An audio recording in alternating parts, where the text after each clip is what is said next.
few showers and 13 again tomorrow. Okay, we're back out in the sticks. The car's probably 100 metres that way on a fire trail.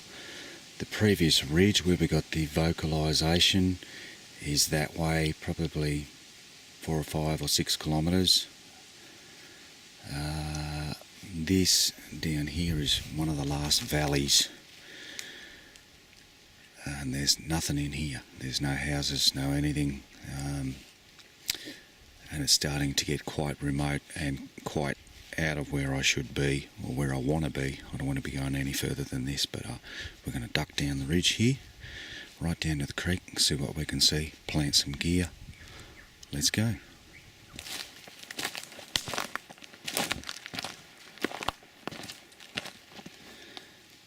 There's one of the audio recorders. He's facing down into the middle of the valley, I suppose you could say. We'll keep going, we'll head down to the creek.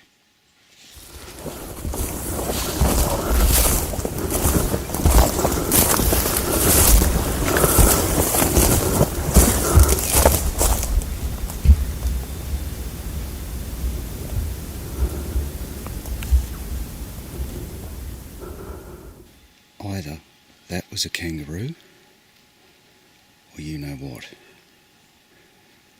It's a pretty big stomp. Yeah, we'll keep going. Probably got about 100 metres to go, so we'll keep going.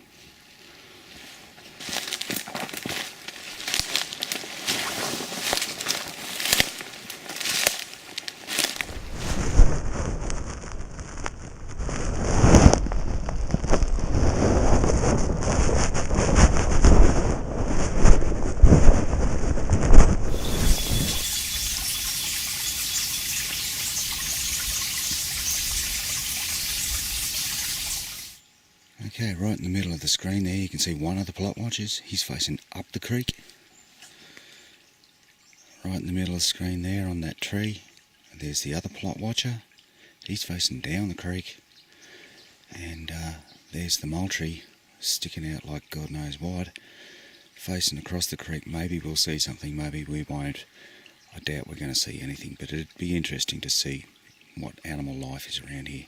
And we're going to go up, back up the hill 100 metres or so and plant the audio gear, the last audio recorder, so we don't get insects inundating the microphone, which always seems to happen. So we'll just duck back up the hill and plant it on our way out.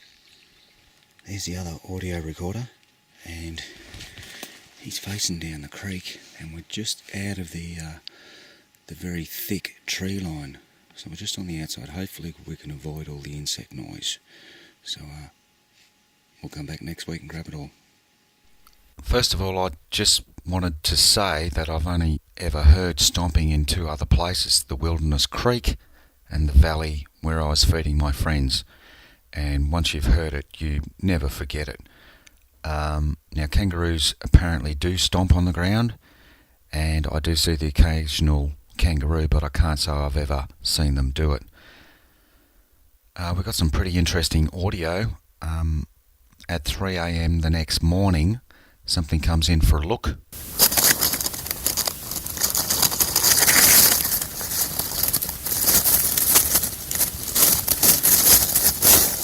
At 4 a.m. something comes in again, and in this piece it sounds like fingers rolling across the audio container. Here it is.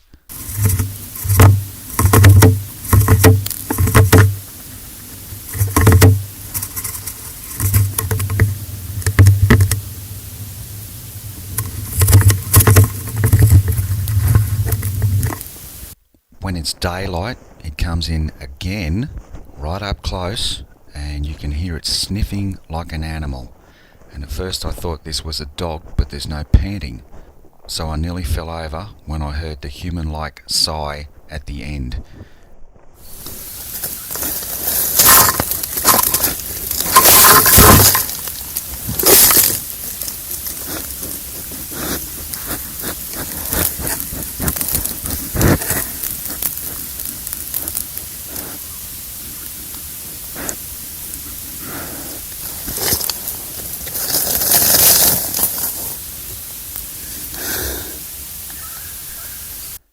On the third night, something runs past the recorder, smashing or stomping at the same time, and at one point it sounds like two subjects. Here it is.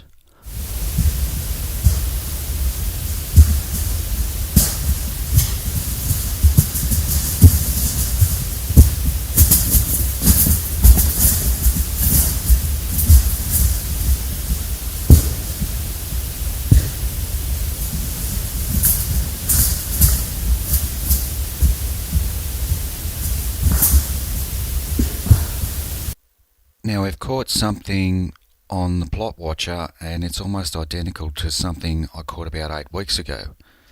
Now something black moves into the field of view for exactly 3 shots, or around 15 seconds. It looks like it's looking around or checking, and this is not long after I've left. Now here's the one we got during the week, and it's doing exactly the same thing.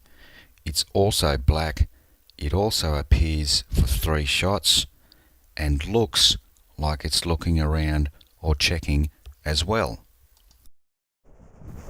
Now I can't say that it's a yowie because the photos are just nowhere near clear enough, they're terrible. But if they are coming in after I leave to check what I've left behind, then we can use this to our advantage. So no longer will I be putting the plot watchers out in the open. I'm now going to start partially obscuring them to draw the creatures closer to see what I've left there. This sounds like a good idea anyway, so we're going to go with that.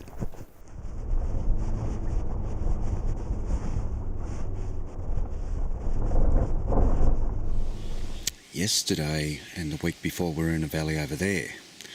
So today we're going to try and get down into this valley down here. It looks pretty thick, so we'll just see how we go. There's one of the audio recorders, and I actually don't know which way he's facing. The middle of the gully's down that way, but as you can see, I sort of can't see anything really, so I'm just going to have to follow the trees down the ridge. So we'll keep heading down to the gully. It's pretty thick, but it's nice.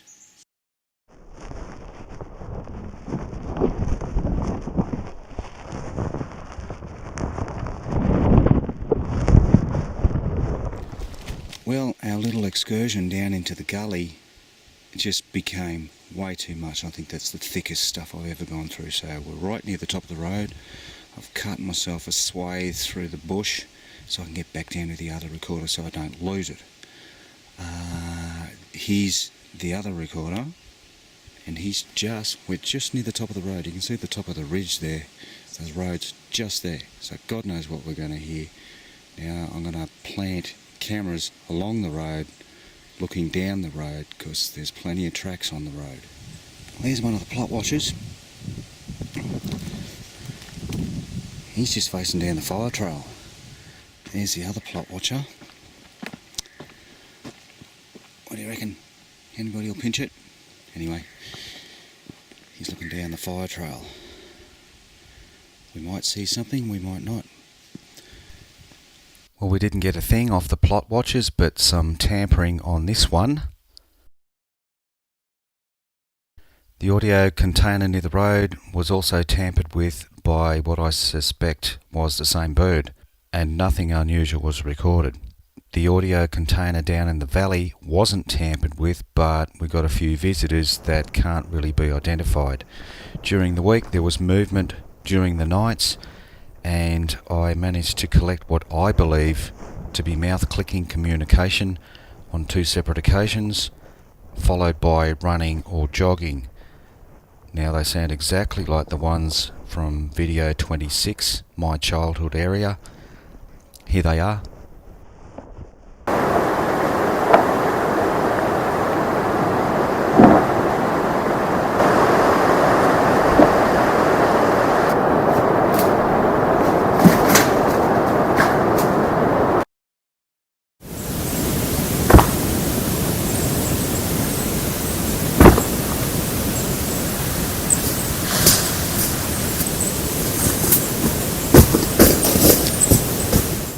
Now I've got a couple of new plans to try, but everything costs money.